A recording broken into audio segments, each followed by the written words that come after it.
সুলতান সালাউদ্দিন আইয়ুবী মাত্র 10 বছর বয়সে বাইতুল মুকাদ্দাসের দিকে শাহাদাত আঙ্গুল উঠিয়ে বলেছিলেন, এই ফিলিস্তিন বাইতুল মুকাদ্দাসকে আমি বিজয় করবই করব।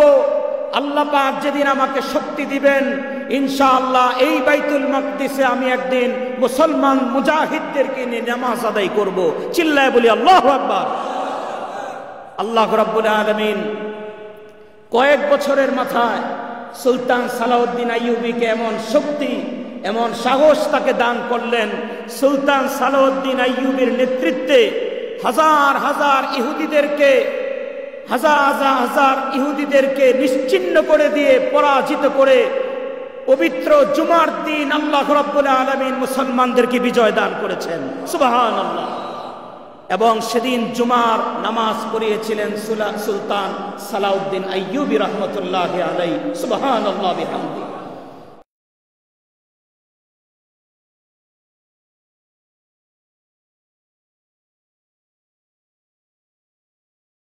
आकाए नामदार ताजदार मदीना सरकार दो आलम नबीउल अंबिया शफीउल मुज़निबीन खातमुन नबिय्यीन आफ़ताबुन नबुव्वा रहमतुल लिल आलमीन नबी मुहम्मदुर रसूलुल्लाह सल्लल्लाहु अलैहि वसल्लमेर उम्मत हिसाबे आमादेरके कबुल करेছেন।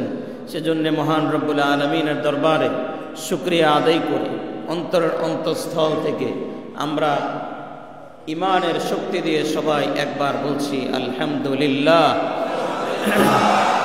জবান খুলে ইমানের শক্তি দিয়ে আরেকবার বলছি আলহামদুলিল্লাহ। আল্লাহর নামে শুকরিয়া আদায় করছি। সবাই পড়ি রব্বানা লাকাল হামদ হামদান কাসীরান তাইয়িবান মুবারাকান ফীহি। সবাই পড়ছি সুবহানাল্লাহ আলহামদুলিল্লাহ ওয়ালা ইলাহা ইল্লাল্লাহ ওয়াল্লাহু আকবার আল্লাহু আকবার। ইমানের সবটুকু জোর দিয়ে আরেকবার আল্লাহকে খুশি করার জন্য বলছি আল্লাহু আকবার। আল্লাহ রাব্বুল আলামিন আমাদের ইমানের জোরকে, ইমানের পাওয়ারকে বাড়িয়ে দেন। সবাই বলি আমিন। প্যারে হাজিরিন, মুসলমান যতদিন বেঁচে থাকবে তার রক্তের প্রতিটি কোনায় কোনায়, রক্তের প্রতিটি ফোঁটায় ফোঁটায়, মুসলমানের প্রতিটি শ্বাসে নিঃশ্বাসে আল্লাহর নামে তাকবীর চলতেই থাকবে, চলতেই থাকবে। ঠিক না বেঠিক? মুসলমান যতদিন পর্যন্ত বেঁচে থাকবে সে এই স্লোগান দিয়েই যাবে, আল্লাহ একমাত্র আল্লাহই বড়, আল্লাহর চেয়ে বড় কেউ নাই, আল্লাহর চেয়ে বড় কোনো শক্তিশালী কেউ নেই, আল্লাহর চেয়ে বড় সুপার পাওয়ার কেউ নেই। মুসলমানের কাছে একমাত্র সুপার পাওয়ারের নাম হলো আল্লাহু আকবার। ইসলামের শুরু থেকে আজ অবধি ইসলাম এবং মুসলমানের শত্রু আগেও ছিল, এখনো আছে। ঠিক না বেঠিক? যেদিন থেকে কালেমার দাওয়াত পৃথিবীতে দেওয়া শুরু হয়েছে সেদিন থেকে কালেমার বিরোধীরাও পৃথিবীতে ছিল, এখনো আছে। তবে আজ পর্যন্ত ইসলাম নামক যে প্রদীপ আমার আল্লাহ রব্বুল আলামিন প্রজ্বলিত করেছেন, আজ পর্যন্ত এই প্রদীপকে পৃথিবীর কোনো শক্তি নিভিয়ে দিতে পারেনি। আবু জাহেল পারেনি, উতবা পারেনি, আবু লাহাব পারেনি, ফেরাউন পারেনি, কেউ পারেনি। আজ অবধি যত ফেরাউন পৃথিবীতে বিগত হয়েছে কোনো ফেরাউন টিকতে পারেনি। ইসলাম টিকে আছে ইনশাআল্লাহুল আজিজ। এই পৃথিবীতে নতুন ফেরাউন যারা জন্ম নিয়েছে তারাও টিকতে পারবে না। ইসলাম আছে, ইসলাম থাকবে, কিয়ামত পর্যন্ত ইসলাম থাকবেই থাকবে। পৃথিবীর ইতিহাস সাক্ষী, মুসলমানরা প্রথম দিন থেকে রক্ত দেওয়া শুরু করেছে। রক্ত মুসলমানরা দিয়ে যাচ্ছে, মুসলমানরা রক্ত দিবে ইনশাআল্লাহ। এই রক্তের উপরেই গোটা পৃথিবীতে ইসলাম কায়েম হবে। কালেমার পতাকা উড্ডীন করবেন। যিনি উড্ডীন করবেন বলুন তিনি কে? আরো জোরে বলতে হবে তিনি কে? লিল্লাহি তাকবীর। প্যারে হাজিরিন, আজ মুসলমান বলতেই যাদের অন্তরে ঈমান আছে, ঈমানের আলো যাদের অন্তরে আছে এবং ইসলামের প্রতি মুহাব্বত যাদের অন্তরে আছে, এমনকি যাদের অন্তরে সামান্য মানবতা আছে, তাদের অন্তরেও আজ ফিলিস্তিনের দৃশ্য দেখে রক্তক্ষরণ হচ্ছে। ঠিক না বেঠে? আমরা এই দৃশ্য দেখে, মুসলমানদের এই করুণ আর্তনাদ দেখে, ফিলিস্তিনের মুসলমানদের রক্ত দেখে আমরা সহ্য করতে পারছি না। আমাদের হৃদয়ে রক্তক্ষরণ হচ্ছে। মুসলমানদের রক্ত দেখে আমাদের আর সহ্য হচ্ছে না।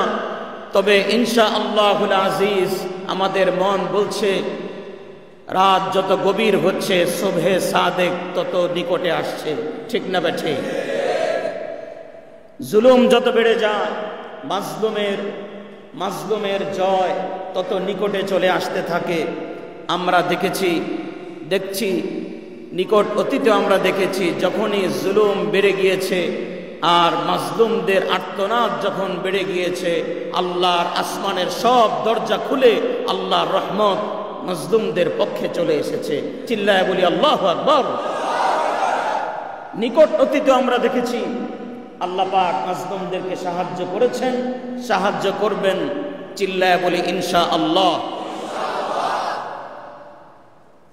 এই বিষয়টি আমাদের অন্তরে, আমাদের দিমাগে, আমাদের ব্রেনে, আমাদের মনের ভেতরে গভীরভাবে এটাকে লালন করতে হবে, স্থাপন করতে হবে যে মুসলমানদের সবচেয়ে বড় শত্রু হলো, পুরা পৃথিবীতে মুসলমানদের সবচেয়ে বড় শত্রু হলো ইহুদি জাতি।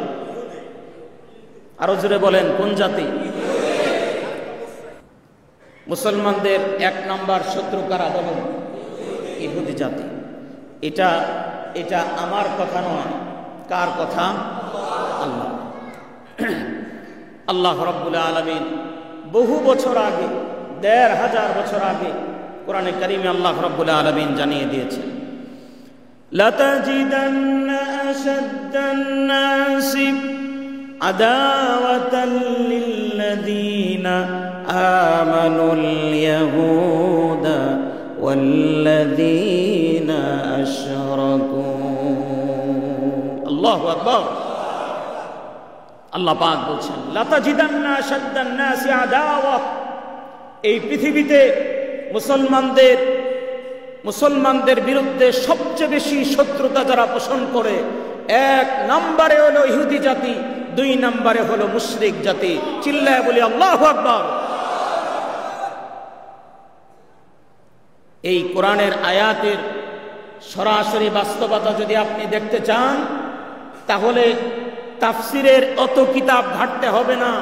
সরাসরি যদি আমি ইন্ডিকেট করে বলতে চাই, সরাসরি যদি বলতে চাই, এই আয়াতের ১ নাম্বার প্রমাণ হলো গোটা পৃথিবীর একটা জারজ রাষ্ট্র ইসরায়েল রাষ্ট্র, আর ২ নাম্বার হলো ভারত,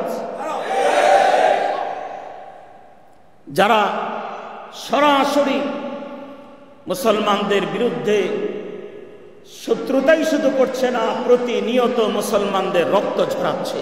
ঠিক না বেঠে? অনেক আগ থেকে ঝরাচ্ছে রক্ত।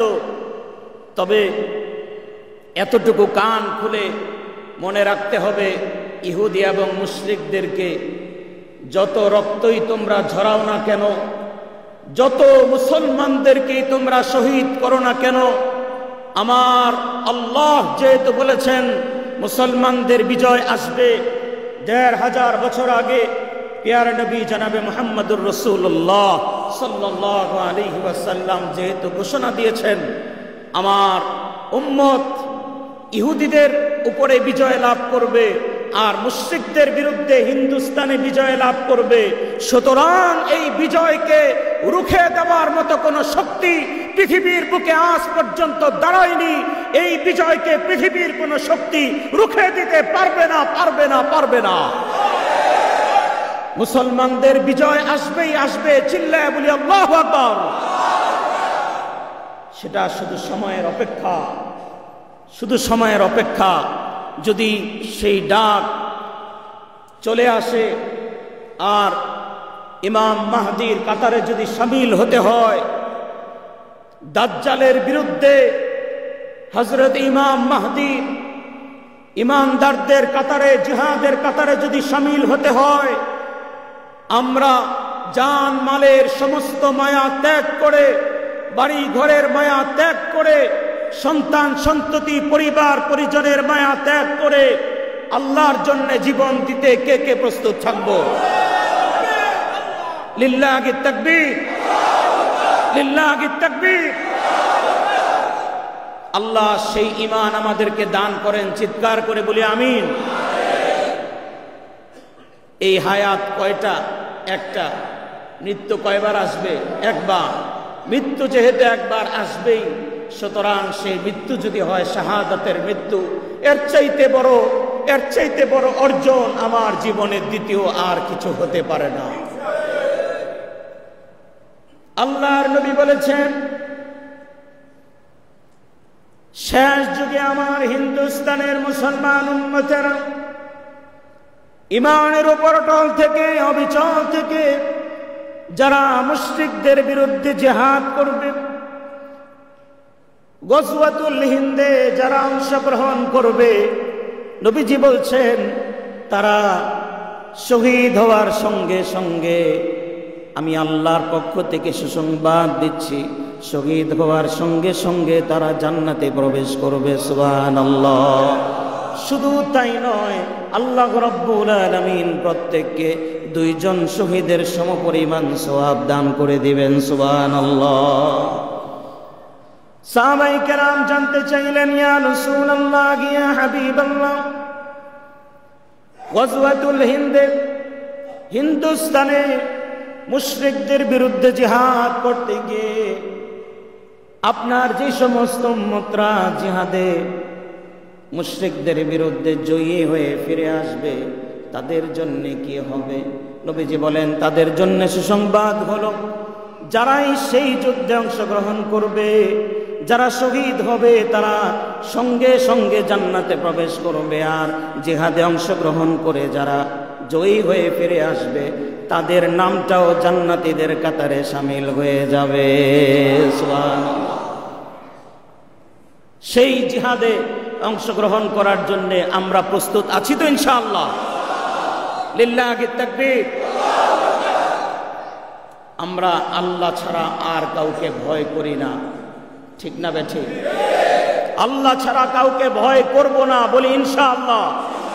পৃথিবীর কোন পরাশক্তিকে ভয় করব না, সেটা ডোনাল্ড ট্রাম্প হোক, আর মোদি হোক, আর সূচি হোক, যেই হোক। আমরা কোন কাফেরদের রক্তচক্ষুকে ভয় করি না, একমাত্র ভয় করব কাকে? লিল্লাহি তাকবীর। ইহুদিরা ষড়যন্ত্র আজকে নতুন করে করছে না, ইহুদিদের ষড়যন্ত্র অনেক পুরাতন, তারা অনেক পুরান পাপী। এজন্য তাদের কথা আল্লাহ রাব্বুল আলামিন ১৫০০ বছর আগে কোরআন কারীমে, আরো ২০০০ বছর আগে যত অপরাধ তারা করেছে সব কিছু কোরআন কারীমে আল্লাহ উল্লেখ করে দিয়েছেন। সুবহানাল্লাহ। যাতে আমরা তাদের ব্যাপারে সতর্ক হতে পারি। তারা অনেক অপরাধ করেছে, তাদের অপরাধের বিরাট লিস্ট আল্লাহ রাব্বুল আলামিন সূরা বাকারায় উল্লেখ করে দিয়েছেন। সুবহানাল্লাহ বলেন। ১৫০০ বছর আগে তাদের পাপের লিস্ট আল্লাহ উল্লেখ করে দিয়েছেন কোরআন কারীমে। সূরা বাকারার ৫০ নম্বর আয়াত থেকে শুরু করে একটানা ২০ আয়াত পর্যন্ত শুধু ইহুদিদের নিয়ে আলোচনা হয়েছে। কি কি অপরাধ তারা করেছে, কি কি অন্যায় তারা করেছে। এর মধ্যে একটি বড় অন্যায়ের কথা আল্লাহ উল্লেখ করেছেন। সূরা বাকারার ৫১ নম্বর আয়াতে আল্লাহ পাক বলছেন, وَإِذَا وَعَدْنَا مُوسَى 40 لَيْلَةً ثُمَّ اتَّخَذْتُمُ الْعِجْلَ مِنْ بَعْدِهِ وَأَنْتُمْ ظَالِمُونَ। আল্লাহু আকবার। আল্লাহ পাক বলছেন তোমরা স্মরণে রাখো বনি ইসরাইল তথা ইহুদি জাতির থেকে 40 দিনের আমি ওয়াদা নিলাম। 40 দিন পর্যন্ত হযরতে মূসা আলাইহিস সালামকে তাওরাত কিতাব দেওয়ার জন্য আল্লাহ রাব্বুল আলামিন তুর পাহাড়ে ডাকলেন। একটানা 40 দিন মূসা আলাইহিস সালাম তাওরাত কিতাব আল্লাহর পক্ষ থেকে বনি ইসরাইলদের জন্য নিয়ে আসার জন্য গেলেন। আল্লাহ তাআলা বললেন এই 40 দিন তোমরা কোনো অন্যায় করবে না। হযরতে মূসা আলাইহিস সালাম যেভাবে বলে গিয়েছেন এবং ওনার ছোট ভাই হযরতে হারুন আলাইহিস সালাম ওনার ব্যাপারে ওনাকে তোমরা মেনে চলবে, কোনো অন্যায় করবে না। কিন্তু আল্লাহ পাক বলছেন এই 40 দিনের ভেতরে তারা তাওহীদ থেকে সরে গিয়ে তারা একটা বাছুরকে স্বর্ণ দিয়ে একটি বাছুর বানিয়ে এই বাছুরের পূজা করা শুরু করে দিয়েছে। নাউযুবিল্লাহ। বাছুর পূজা শুরু করলো। এরপর আল্লাহ বলেন সুম্মা আফাউনা আনকুম মিন বাদি যালিকা লাআল্লাকুম তাশকুরুন। এত বিরাট অপরাধ করার পরেও মূসা আলাইহিস সালামের কাছে তাওরাত কিতাব নাজিল করলাম, তোমাদেরকে আমি বললাম তোমরা ঈমানের অটল থাকবে, তারপরে অপরাধ করলে, তারপরে যখন তোমরা আবার নিজেদের ভুল স্বীকার করেছো আমি আল্লাহ সঙ্গে সঙ্গে মাফ করে দিয়েছি। সুবহানাল্লাহ। এরপরে কি কি অপরাধ তারা করলো, বিরাট অপরাধের লিস্ট আল্লাহ উল্লেখ করেছেন। এরপরে আল্লাহ রাব্বুল আলামিন সূরা আলে ইমরান ইরশাদ করছেন অনেক অপরাধ তারা করলো, তার মধ্যে বড় একটি অপরাধ। কি অপরাধ? তারা নবীদেরকে পর্যন্ত হত্যা করেছে।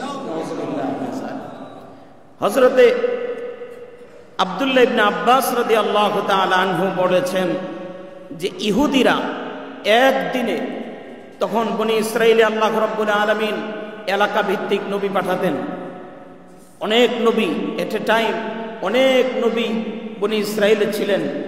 একদিনে তারা প্রায় 70 জন নবীকে হত্যা করেছে। নাউযুবিল্লাহ। 70 জন নবীকে তারা শহীদ করে দিয়েছে। এত বড় অপরাধী তারা। সংক্ষেপে আমি শুধু তাদের নামটা ইহুদি কিভাবে হলো সেটা বলি। তাদেরকে কোরআনের ভাষায় প্রথমে বলা হয়েছে বনি ইসরাইল। বনি ইসরাইল, ইসরাইল ছিল হযরতে আল্লাহর নবী হযরত ইয়াকুব আলাইহিস সালামের নাম। আর বানু এই শব্দটার অর্থ হলো সন্তান। ইয়াকুব আলাইহিস সালামের সন্তানদেরকে বনি ইসরাইল বলা হয়।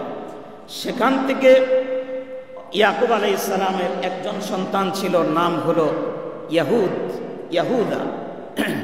সেই ইয়াহুদা থেকে তার যে সন্তানরা হয়েছিল তাদেরকে বলা হতো ইহুদি বলা হতো। সেই ইহুদি থেকে আস্তে আস্তে করে ইহুদি জাতির উৎপত্তি হলো। ইয়াকুব আলাইহিস সালামের সন্তান ইয়াহুদা, ওনার সন্তানরা অনেকে দিনদার ছিল। পরবর্তীতে তাদের মধ্য থেকে কিছু খারাপ সন্তান তৈরি হয়েছে। অনেক নবীদের ঘরেও বেঈমান তৈরি হয়েছে কিনা? হ্যাঁ, অনেক সময় ভালো মানুষের ঘরেও খারাপ সন্তান তৈরি হয়ে যায়। ঠিক তেমনি ভাবে ইয়াহুদার ঘরে কয়েকজন এরকম সন্তান তৈরি হলো যারা নাফরমানি করলো। তাদেরকে মানুষ ইহুদি বলে একসময় গালি দেওয়া শুরু করলো। পরে এক সময় তাদের নাম হয়ে গেল ইহুদি। সেখান থেকে শুরু হলো ইহুদি জাতি। চলতে থাকছে, চলতে চলতে এই বনি ইসরাইল বা ইহুদি জাতির মধ্যে আল্লাহ রাব্বুল আলামিন তাদেরকে হেদায়েত দেওয়ার জন্য অনেক নবী পাঠিয়েছেন। শুধুমাত্র এই ইহুদি জাতিকে ঠিক করার জন্য, বনি ইসরাইলকে আল্লাহ রাব্বুল আলামিন ঠিক করার জন্য 70,000 নবী প্রেরণ করেছেন। তার মধ্যে সর্বশ্রেষ্ঠ পয়গম্বর বনি ইসরাইলের মধ্যে হযরতে মূসা আলাইহিস সালাতু ওয়াস সালাম। দীর্ঘদিন পর্যন্ত তাদেরকে অনেক চেষ্টা করেছেন, তাওহীদের পথে রাখার জন্যে এবং ওনার দোয়ার বরকতে এই বনি ইসরাইলকে আল্লাহ রাব্বুল আলামিন ফেরাউনের হাত থেকে রক্ষা করেছেন। সুবহানাল্লাহ। আল্লাহ তাআলা সূরা বাকারায় ইরশাদ করছেন, وَإِذْ فَرَقْنَا بِكُمُ الْبَحْرَ فَأَنْجَيْنَاكُمْ وَأَغْرَقْنَا آلَ فِرْعَوْنَ। আমি তোমাদের জন্য সাগরকে ভাগ করে দিলাম, সেখান থেকে রাস্তা তৈরি করে দিলাম, আর ফেরাউন এবং তার গোষ্ঠীকে ডুবিয়ে মারলাম। সুবহানাল্লাহ। ইহুদি জাতি চলছে, তাদেরকে আল্লাহ রাব্বুল আলামিন ভালো রাখার জন্য আসমান থেকে একটা খাবার পাঠালেন, সেই খাবারের নাম হলো মান্না সালওয়া। সুবহানাল্লাহ। মান্না সালওয়া পাঠালেন। দীর্ঘদিন পর্যন্ত তারা শুধু আসমানি খাবার মান্না সালওয়া খেয়ে বেঁচে আছেন। আল্লাহ তাআলা বলছেন, وَظَلَّلْنَا عَلَيْكُمُ الْغَمَامَ وَأَنزَلْنَا عَلَيْكُمُ الْمَنَّ وَالسَّلْوَى। আল্লাহ বলেন, তোমাদেরকে আমি সুখ দিলাম, মান্না সালোয়া দিলাম। এই মান্না সালোয়া পাওয়ার পরেও তারা বলল, এই মান্না সালোয়া বেশি দিন খেতে ভাল লাগে না। আল্লাহ তাআলাকে বলেন যে নতুন করে কিছু ক্ষেত খামারের ব্যবস্থা করতে, মান্না সালোয়া বন্ধ করে দিতে। আল্লাহ তাআলা মান্না সালোয়া বন্ধ করে দিলেন তাদের অবাধ্যতার কারণে। নাউযুবিল্লাহি মিন যালিক। অনেক নেয়ামত তাদেরকে দিয়েছেন, কিন্তু তারা এমন এক অকৃতজ্ঞ জাতি যারা আল্লাহর কোনো নেয়ামতকে স্বীকার করেনি। তো শেষে আমাদের নবী জনাবে মুহাম্মদুর রাসূলুল্লাহ সাল্লাল্লাহু আলাইহি ওয়াসাল্লামের যুগে এসেও ইহুদিরা বসেছিল না। তারা আমাদের নবীকে হত্যা করার জন্যে বিভিন্নভাবে ষড়যন্ত্র করেছে। মদিনায় নবীজিকে পাথর চাপা দিয়ে মারার জন্যে, একেবারে পাহাড়ের উপর থেকে পাথর ফেলার জন্যে তারা প্রস্তুত হলো। নবীজিকে জিবরাইল আলাইহিস সালাম এসে জানিয়ে দিলেন, ইয়া রাসূলুল্লাহ, আপনি এখান থেকে উঠে যান, তাকিয়ে দেখুন ইহুদিরা পাথর নিয়ে উপরে দাঁড়িয়ে আছে। নাউযুবিল্লাহ। সেখান থেকে আল্লাহ তাআলা রক্ষা করলেন, হেফাজত করলেন। এরপরে নবীজিকে হত্যা করার জন্যে তারা খন্দকের যুদ্ধের সময় গোশতের মধ্যে বিষ মিশিয়ে হত্যা করার জন্য চেষ্টা করলো, দাওয়াত দিয়ে নিয়ে গেল। নবীজি যখন গোশতটা মুখের মধ্যে দেওয়ার জন্য উঠালেন, আল্লাহ তাআলা গোশতের জবান খুলে দিলেন। সুবহানাল্লাহ। গোশত নবীজিকে ডাক দিয়ে বলল, আনা মাসমুম, আমার ভেতরে বিষ দেওয়া হয়েছে, মেহেরবানি করে আপনি গোশতটা খাবেন না। সুবহানাল্লাহ। মুখে লাগিয়ে ফেলেছিলেন নবীজি, ফেলে দিলেন। ইন্তেকালের সময় নবীজি হযরত আয়েশাকে বলেছেন, কয়েক বছর আগে আমি যে গোশতটা মুখে দিয়েছিলাম, সেই বিষক্রিয়া মৃত্যুর আগে এখন আমার পেটের ভেতরে নতুন করে আবার আমাকে যন্ত্রণা দিচ্ছে। তৃতীয়বার নবীজিকে হত্যা করার জন্য তারা জাদু করল। রমজান মাসে এই পিছিয়ে আমি আলোচনা করেছি। নবীজিকে জাদু করে হত্যা করার জন্যে একটানা 6 মাস পর্যন্ত নবীজিকে সেহের করে ফেলে রাখা হলো। অনেক কষ্ট নবীজিকে দেওয়া হলো। আল্লাহ রাব্বুল আলামিন সেই ষড়যন্ত্র থেকেও নবীজিকে উদ্ধার করেছেন, হেফাজত করেছেন। চিল্লায় বলি আল্লাহু আকবার। আল্লাহ রাব্বুল আলামিন নবীজিকে বললেন, তাদেরকে মদিনা থেকে বের করে দিন। আল্লাহর হুকুমে বের করে দেওয়া হলো। হযরত ওমর রাদিয়াল্লাহু তাআলা আনহুর যুগ আসার পরে ওমর রাদিয়াল্লাহু তাআলা আনহু তাদেরকে সমূলে বের করে দিলেন মদিনা থেকে। তারা বেরিয়ে গিয়েও ষড়যন্ত্র বন্ধ করেনি, ষড়যন্ত্র চালিয়ে গেছে। আজও পর্যন্ত তাদের নাতি পুতিরা মুসলমানদের বিরুদ্ধে ষড়যন্ত্র চালিয়ে যাচ্ছে। ঠিক না বেঠিক? 15 হিজরিতে 16 হিজরিতে হযরত ওমর রাদিয়াল্লাহু তাআলা আনহু ফিলিস্তিন বিজয় করলেন। ফিলিস্তিন তখন খ্রিস্টানদের হাতে, ইহুদিরা তাদের সঙ্গে আছে।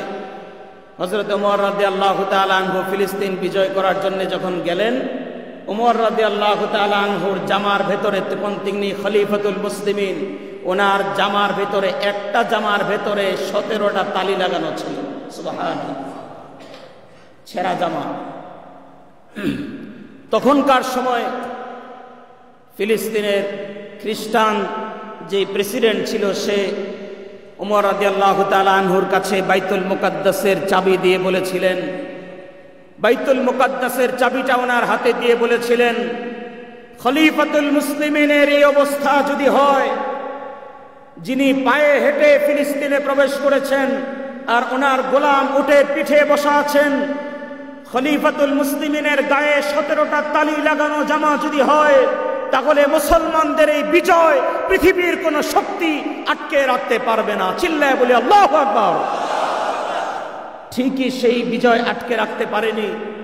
হযরত ওমর রাদিয়াল্লাহু তাআলা আনহু গোটা পৃথিবীর অর্ধ জাহান তিনি খলিফাতুল মুসলিমিন হয়েছিলেন। আরেকবার বলি আল্লাহু আকবার। দীর্ঘদিন পর্যন্ত মুসলমানরা ফিলিস্তিন বিজয় করে ফিলিস্তিন শাসন করেছে, বাইতুল মুকাদ্দাসে নামাজ আদায় করেছে। এরপরে আবার মুসলমানদের কিছুটা অসতর্কতা এবং ভোগ বিলাসের কারণে মুসলমানদের হাত ছাড়া হয়ে যায়। আবার আল্লাহ রাব্বুল আলামিন একজন সেনাপতি পাঠালেন, সুলতান সালাউদ্দিন আইয়ুবী। সুলতান সালাউদ্দিন আইয়ুবী মাত্র 10 বছর বয়সে বাইতুল মুকাদ্দাসের দিকে শাহাদাত আঙ্গুল উঠিয়ে বলেছিলেন, এই ফিলিস্তিন বাইতুল মুকাদ্দাসকে আমি বিজয় করবই করব। আল্লাহ পাক যেদিন আমাকে শক্তি দিবেন, ইনশাআল্লাহ এই বাইতুল মাকদিসে আমি একদিন মুসলমান মুজাহিদদেরকে নিয়ে নামাজ আদায় করব। চিল্লায় বলি আল্লাহু আকবার।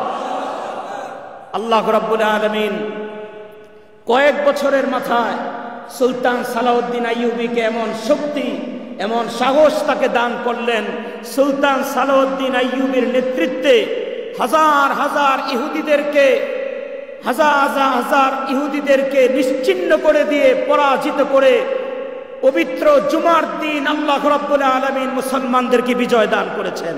সুবহানাল্লাহ। এবং সেদিন জুমার নামাজ পড়িয়েছিলেন সুলতান সালাউদ্দিন আইয়ুবী রাহমাতুল্লাহি আলাইহি। সুবহানাল্লাহ বিহামদি। আবার মুসলমানদের কয়েকশো বছর পরে মুসলমানদের হাত ছাড়া হয়ে যায় ফিলিস্তিন। আজও পর্যন্ত সেভাবে আর ফিলিস্তিন মুসলমানরা বিজয় করতে পারেনি। কিছু সময় মুসলমানদের হাতে ছিল, কিন্তু আবার সন্ত্রাসী ইহুদিরা ইসরায়েল নামক একটি রাষ্ট্র প্রতিষ্ঠা করে ফিলিস্তিনকে তারা দখল করছে। তবে ইনশাআল্লাহ এই দখলে তারা থাকতে পারবে না। জোরে বলি ইনশাআল্লাহ। কারণ কি?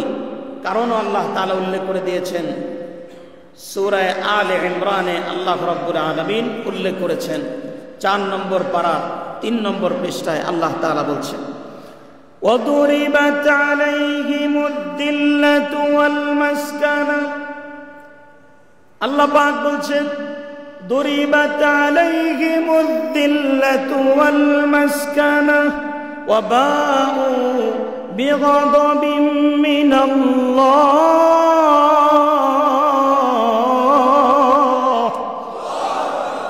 ضُرِبَتْ عَلَيْهِمُ الذِّلَّةُ وَالْمَسْكَنَةُ। আল্লাহ রাব্বুল আলামিন আরশে আজিম থেকে ঘোষণা দিচ্ছেন, এই পৃথিবী যতদিন থাকবে ততদিন পর্যন্ত জিল্লতি, লাঞ্ছনা, অপদস্থতার বোঝা মাথায় নিয়ে ইহুদিরা থাকবে। ওয়াল মাসকানা, পৃথিবীর কোথাও তারা স্থিরভাবে থাকতে পারবে না। আমি আল্লাহ তাদেরকে বেইজ্জতি করে দুনিয়া থেকে বিদায় করব। চিল্লায় বলি আল্লাহু আকবার। জোরে বলেন, কার ঘোষণা? আরো জোরে, কার? আল্লাহ। কেন? আল্লাহ পাক বলছেন, যালিকা বিআন্নাহুম কানু ইয়াকফুরুনা বিআয়াতিল্লাহ।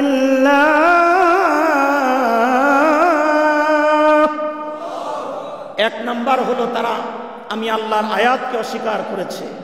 2 নাম্বার, ওয়ায়াকতুলুনাল আম্বিয়া বিগাইরি হক, অন্যায়ভাবে আমার নবীদেরকে তারা হত্যা করেছে।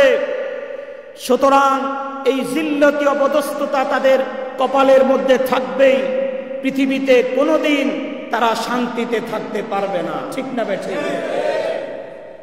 নিকটতম ইতিহাস পড়ে দেখুন, 1920 সালে তারা আশ্রয় নিয়েছিল ইংল্যান্ডে।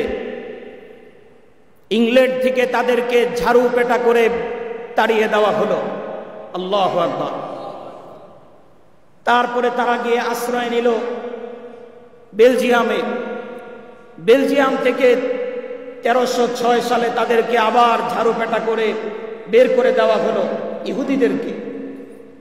বেলজিয়াম থেকে তারা গিয়ে আশ্রয় নিল ফ্রান্সে। ফ্রান্সে মোটামুটি তারা প্রায় 90 বছর ছিল। 1410 খ্রিস্টাব্দে ফ্রান্স থেকে তাদেরকে ঘাড় ধরে বের করে দেওয়া হলো। সুবহানাল্লাহ। ফ্রান্স থেকে বের করে দেওয়ার পর তারা গেল ইটালিতে। ইটালিতে গিয়ে তারা 100 বছরের মতো অবস্থান করলো।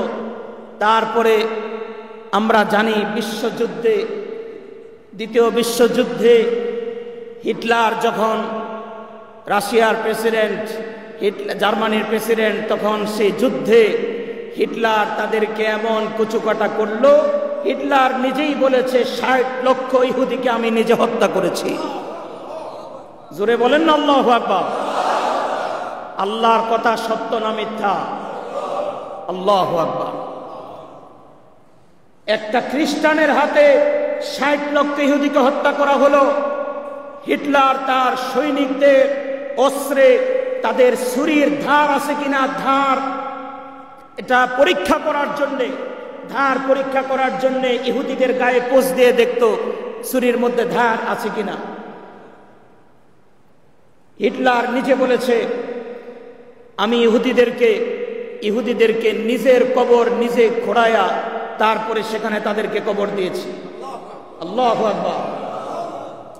যারা নবীদেরকে হত্যা করেছে, নবীদেরকে যারা হত্যা করেছে, জবাই করে হত্যা করেছে, আল্লাহ রাব্বুল আলামিন এমন শাস্তি তাদেরকে দিয়েছেন। এরপরে হিটলার বলেছে আমি কিছু ইহুদি রেখে দিলাম যাতে বিশ্ববাসী জানতে পারে ইহুদিরা পৃথিবীর কত নিকৃষ্ট জাতি। আল্লাহ পাক সেটাই দেখাচ্ছেন। ঠিক না বেঠিক? এরপরে 1920 সালে আমেরিকার ছত্রছায়ায় পৃথিবীর সমস্ত মানবতার সমস্ত নিয়ম ভঙ্গ করে তারা ফিলিস্তিনে ঢুকে 1948 সালে শুধুমাত্র আমেরিকার একক পাওয়ারে তারা ফিলিস্তিনে একটি রাষ্ট্রের ঘোষণা দিল, যে রাষ্ট্রের নাম তারা বলে ইসরায়েল, আমরা বলি জারজ রাষ্ট্র ইসরায়েল। ঠিক না বেঠিক? অবৈধ রাষ্ট্র ইসরায়েল 1948 সালে শুধুমাত্র আমেরিকার সাপোর্টে তারা সেই রাষ্ট্র গঠন করলো।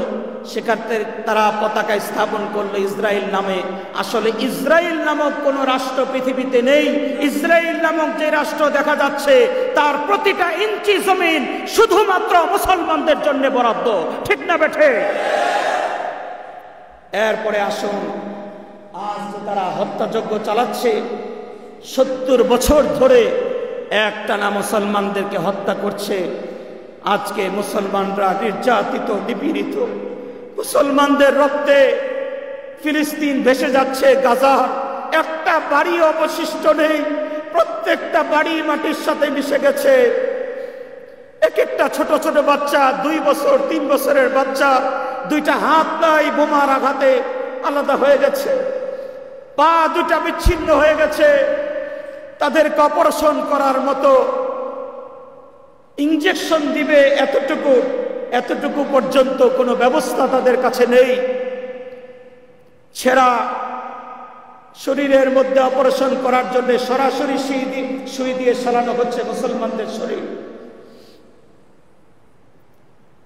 মুসলমানদের রক্তে এমন ভাবে রঞ্জিত, গিয়ে দেখা যায় শরীরের কোনো অস্তিত্ব নেই। বিভিন্ন ইটের মধ্যে মুসলমানদের কোথাও হাত পড়ে আছে, কোথাও আঙ্গুল পড়ে আছে, কোথাও মাথা পড়ে আছে। ছোট ছোট বাচ্চাদের পা আলাদা হয়ে পড়ে আছে। 2 বছরের একটা বাচ্চা দৌড়াচ্ছে। সাংবাদিক জিজ্ঞেস করছে আইনা আবুক আইনা উম্মুক, বাবা কোথায়, মা কোথায়?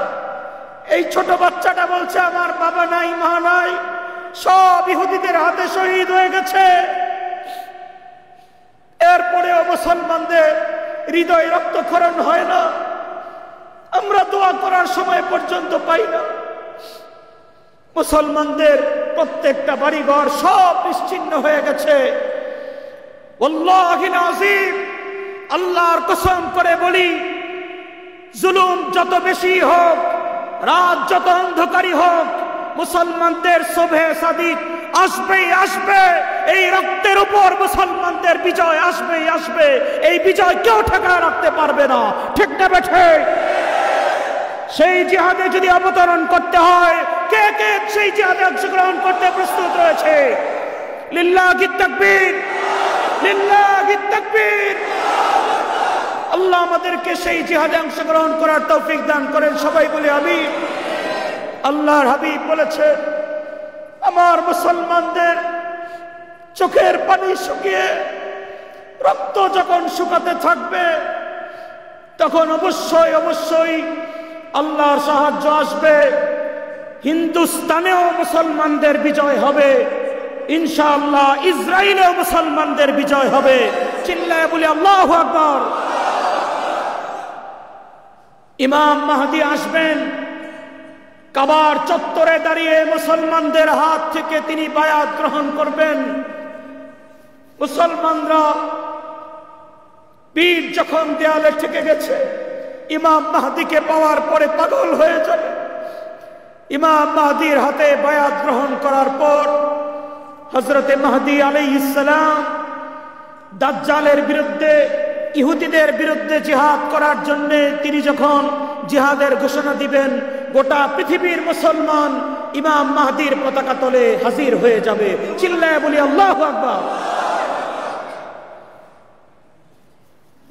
কোন এক ফজরের নামাজে ফিলিস্তিনে পৌঁছার পর হযরতে মাহদী আল ইমাম আল মাহদী ফিলিস্তিনে ফজরের নামাজ পড়ানোর জন্য একামত হওয়ার পর যখন ইমামতির জায়গায় দাঁড়াবেন, ঠিক ওই মুহূর্তে আল্লাহর হাবিব বলেন, আল্লাহ রাব্বুল আলামিন ইহুদিদেরকে নিশ্চিহ্ন করে দেওয়ার জন্য, না দাজ্জালকে নিশ্চিহ্ন করে দেওয়ার জন্য আল্লাহ রাব্বুল আলামিন ফজরের একামত হয়েছে, ইমাম সাহেব আল্লাহু আকবার বলবেন, ঠিক এই মুহূর্তে আসমান থেকে হযরত ঈসা আলাইহিস সালামকে ওই মসজিদের উপরে পাঠিয়ে দিবে।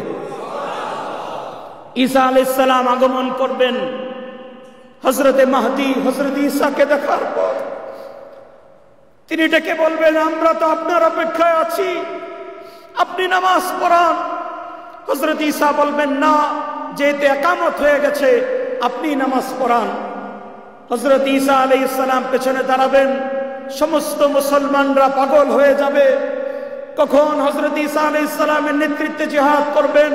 নামাজ শেষ হওয়ার পর হযরত ঈসা আলাইহিস সালাম বলবেন, মসজিদের দরজাটা খোলো।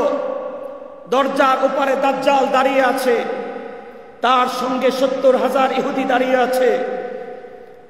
হযরত ঈসা আলাইহিস সালামের নেতৃত্বে যখন দরজা খোলা হবে, দেখা যাবে দাজ্জাল দাঁড়িয়ে আছে। কেন দাজ্জাল দাঁড়িয়ে আছে? হাদিস শরীফে নবীজি বলেছেন, ঈসা আলাইহিস সালাম তরবারিটা বের করে সমস্ত মুসলমানদেরকে নিয়ে যখন বের হবেন, দাজ্জালের চোখের দিকে তাকানোর সঙ্গে সঙ্গে লবণ যেমন পানির ভেতরে গলে যায়, দাজ্জাল সেভাবে গলে যেতে থাকবে। সুবহানাল্লাহ।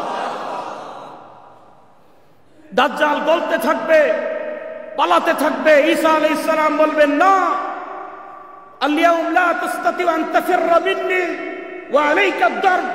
আজকে তোমার উপরে আঘাত করা আল্লাহর পক্ষ থেকে আমার হুকুম, আজকে তোমাকে আঘাত না করা পর্যন্ত আমি তোমাকে ছাড়বো না।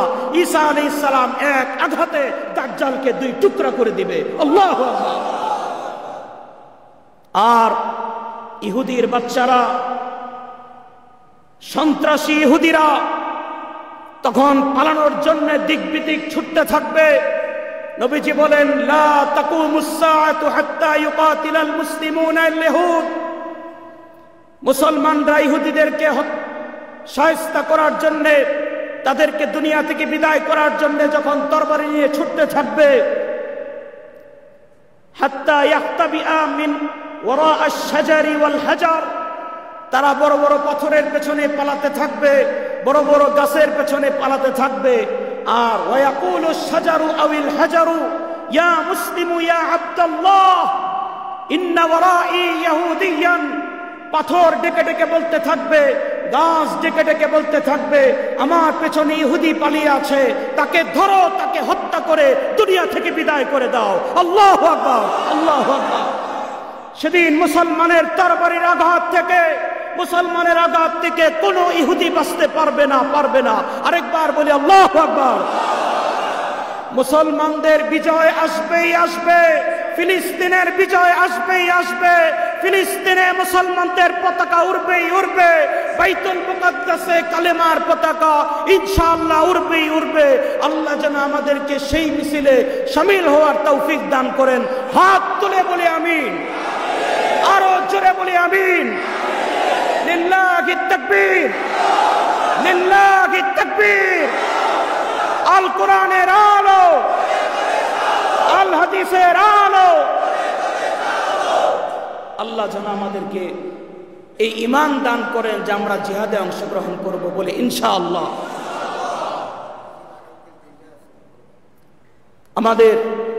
আমরা এই মুহূর্তে হয়তো আমাদের পক্ষে বর্ডার পেরিয়ে ফিলিস্তিন পৌঁছা সম্ভব নয়, তবে এই বর্ডারের এই রেস্ট্রিকশন যদি না থাকতো, আমরা আল্লাহর কসম করে বলতে পারি 1 ঘন্টার মধ্যে ইসরায়েল পৃথিবীর মানচিত্র থেকে নিশ্চিহ্ন হয়ে যেত।